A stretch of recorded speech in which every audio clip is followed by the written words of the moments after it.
Howdy there, Chim Champs. Hopefully you're having a fantastic day today.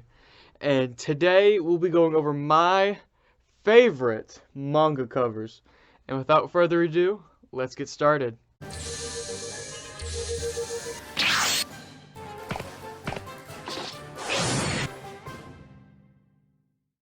Before we start, I just want to let y'all know this is not a list. These are in no particular order and are pretty much just me rambling about how much I freaking love manga art and how they entice me to pick up the manga. So yeah, with that out of the way, let's start with our first one. Now, One Piece was the first series I wanted to start out with, as One Piece's covers are such an absolute amazing thing to see. They're usually really detailed, and usually have like a little bit of a story going on in the middle of them, and they make them really interesting for me. So I got a stack of them right beside me. So without further ado, let's start with One Piece. So first one I picked was One Piece Volume 26. 26's cover.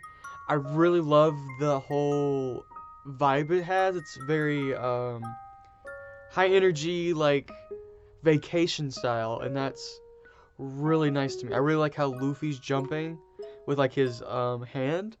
That's something that's super freaking cool looking, especially on a cover.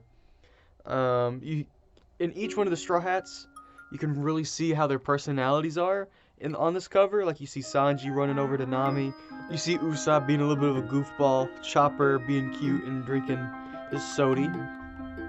You see Zoro and Robin being a little bit more serious. Zoro's more serious and as in the fact like trying to make sure everybody's safe, while Nico Robin's more like interested and intrigued, like, oh, what's over here? So yeah, I really like this cover. It really shows off how all the Straw Hats work and their personalities, and it really hits you. Like, if you see this on a bookshelf, you'll be like, oh, what's this series about? These characters all like show off all their personalities. I'm really interested to see how they would all work together, you know? So yeah, this is number 26 of One Piece. Alright, another one is one of my favorite arcs in One Piece, and because of that, I have a lot of covers for it. So the first one we have is Volume 37. I really like how this one makes it feel like they're in the middle of a rush. So like, we have to make haste before the train gets to the spot. On a complete tangent, the whole train sub-theme in the Water 7 stuff, I love that little piece of the story, especially where Sanji was fighting with the kitchen knives and showing that he can fight with more than just his legs. Such a fantastic fight. I mean, the citizens who are in the political side of the Water 7 stuff up here to show it. Man, it's just a really great thing. Really great cover for this particular part of the story. Now, this one's a little bit of a two-part, so we have two volumes right here. Because they work so well together. So the first one is Volume 42 and Volume 43 of One Piece. Now the reason these two are together is because there are a little bit of, if you can tell, they work together, which I think is really cool. So the first one, Volume 42, shows all the villains from this arc. And they're all sitting there, just like in Volume 26, show off all their personalities. That's one thing I really like about One Piece. The One Piece volumes is I really like showing off their personalities on the covers, and it's just super cool. We get a really nice shot of all the villains doing their epic poses and be like looking serious and stuff. Looks freaking cool. And then we go over to the hero side, and then like, what's going on over here? This is looking a little funky, you know. It's looking a little bit more goofy than the bad guys, and it's just super cool. I love the how they did it, like the dark side over here and the light side over here, with these guys being a little more serious and these guys being more crazy, which is super cool. And as I'm looking at these covers on the back, I love the back of this one too. They have, they're all posing with guns and there's a gorilla. I don't know. Monkeys are great. As you know, my fantastic Chimp Champs. But man, One Piece art's so freaking good. And they have it all over the spine, the back, the front. It's everywhere, my friend. Everywhere, and it's great. Alright, so another one. This one has a little bit more of a sentimental thing to me. Is Volume 46 of One Piece. This is the start of the Thriller Bark arc. It's a very interesting arc. I don't hate it, nor do I love it. It's just kind of in the middle for me. in the One Piece arc rankings, but I remember when I was first reading One Piece all the way back at like volume 12 over here.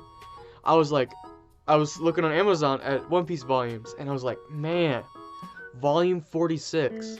I'm never gonna get to volume 46. And then a couple months later, I bought the second box set, and then I got volume 46. The reason volume 46 always stuck out to me, it was the skeleton. Ya boy, Brook. I love skeletons. I love Brook. I love his whole character.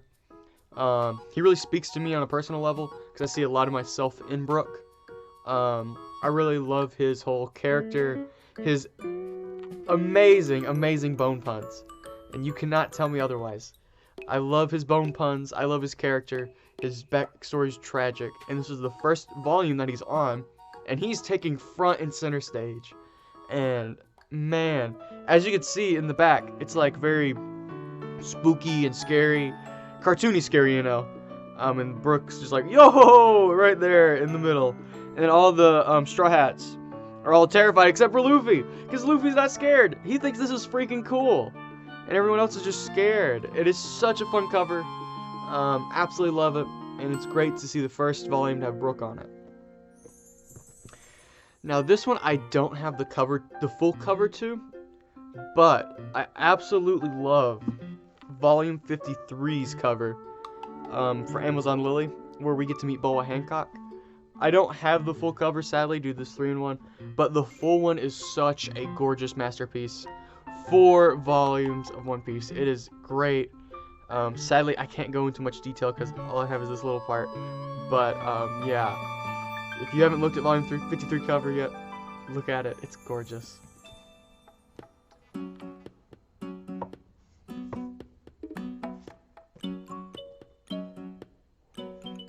Oh, while I'm grabbing the covers for the next series I'm looking at, what are your favorite covers?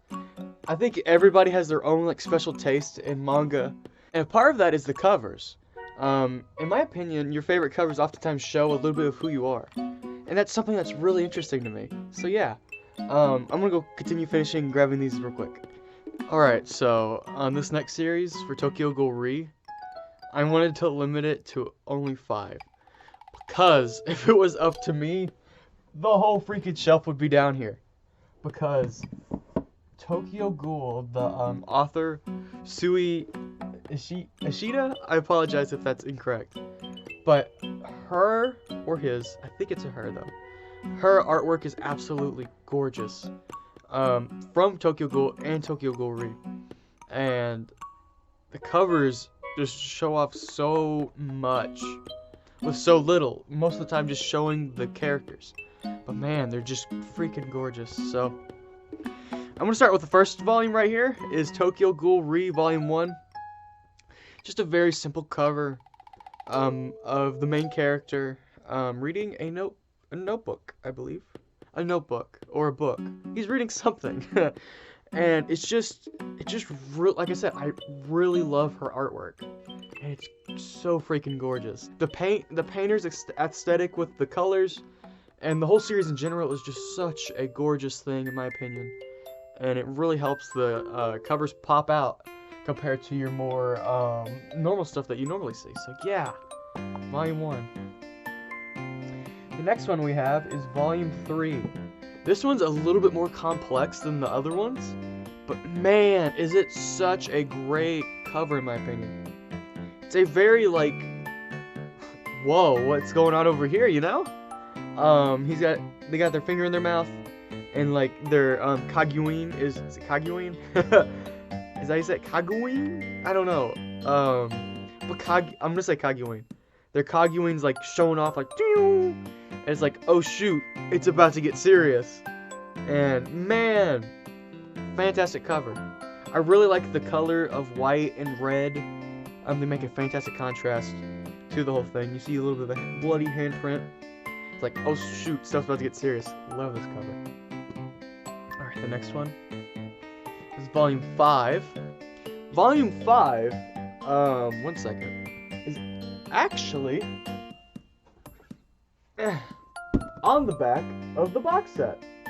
This cover is so good that they put it on the box set. And I mean, how could you not? I mean, looking at it, I really like how the character, I just really love the red. Again, red works really well with white. But the red contrasts absolutely fantastically with the white of the characters. His eyeballs looks really pretty. Again, the painter's aesthetic. I love this aesthetic. I freaking love it. And you kind of be like, well, crud. They've kind of got like lost or beat or man. Whatever happened to them must have been really tough. Cause you know they're like kind of looking like they're kind of out or tired or kaput. Man, another fantastic cover. Okay, so as I'm going through these, I'm starting to notice a little bit of a pattern. Because on my number 7, I mean the next volume is number 7, and it's a white character on a red background. I don't know, man. The red just looks so freaking good. And another cool thing about this one, it's also on the box set. They knew it was that good, so they put it on the box set. But man, again, freaking fantastic cover. It's got one downside in my opinion, and that's the back. It's obvious that this was supposed to be like a really long, spread out thing, like on the box set where his hand is. And that's not on the original cover, which sucks, because I think it adds so much more to the whole artwork. And it's a shame that it was cut off like that. But, again, I really like the red. It just looks fantastic with the white and his Kaguin activating with his sharp fingers and the white spread over here. Looks freaking gorgeous. I love this. Alright, and then the final one, and I promise you it's not because of the red, is number 10. Number 10's cover I really like. It shows Kuki on the cover with his mouth taped shut. And that's, it's like, whoa, why is his mouth taped shut, And then you got the yellow in the background, which makes it pop. Okay, like I said, I love the colors of Tokyo Ghoul and Ri. Even if I necessarily don't like Ri that much, I gotta say the artwork is fantastic. And the colors are just popping out on these covers, oh my word. So freaking good. I really like his red on the eyeball. I really like the hair. And the slowly dissolves, like the color-wise on his shirt and the bottom of him. Really, really fantastic cover. And on the back, the yellow keeps going. It makes a really nice back cover too. Now the next series we have, GTO, in my opinion, its covers aren't that great. They do its job, but that's about as far as it goes in my opinion. So there aren't that many of them that I picked, so we only have 3 over here, so I'm gonna go through them real quick. First one I have is Volume 16. Volume 16, I really like the school bus in the picture. I really like the fact that they're on a school bus. Even though they never get on a school bus, which just blows my mind. I remember when I was trying to find volumes for GTO, and I saw that they were on a school bus, and I'm like, ooh, what are they doing on a school bus? Man, is there gonna be some like cool stuff happening on a school bus? But no, nothing happened with the school bus, sadly. I really like how Mayu and I forgot his name, sadly, are on the cover. This is like in the middle of the Mayu arc, which is not my favorite arc, but it's definitely an interesting one in my opinion. But man, like I said, I just really like the school bus aesthetic on this one. Next one is GTO Volume 24. I really, really like this cover, mainly because of Onizuka. He's like smiling with a cigarette, and he's got a bandages over his head. And as you look at this cover, in my opinion, what I see is like, oh shoot, this, he's been through something, but he's still able to smile. But it's not like a big smile where like, yeah, I got through. It's like, I'm suffering right now, but I'm smiling in the front. So it's like, oh man, what's going on with him in this volume? So this one definitely caught my eye when I first saw it. So yeah, Volume 24. And then finally, volume 25 is my absolute favorite cover of GTO. Because, man, this artwork right here is such a gorgeous, oh my word. It's Ikichi Onizuka on his bike, like saying peace on the final issue, final volume of the series. He's like, alright, I'll see y'all next time. And he's like, don't worry, I'll be back sometime soon. And man, this cover is just so freaking good. I really like the biker aesthetic. Hopefully when I eventually jump into GTO the early years, I get to see some more of Onizuka on a bike. But man, yeah, I love his jacket. I love his look, his very see you later cowboy type of thing. Yeah, love this cover. And as I look at the time, I have been recording for about 19 minutes now, and I still have about half a bookshelf left. So I'm going to split this up into 2 parts. This one's going to go up on Saturday, and then the next one's going to go up on the next Saturday. So make sure to check that out whenever it comes out. But anyway, my Chim Chams, thank you all for watching. Hopefully you've enjoyed. Have a fantastic day, and go out there and read some manga, my friends.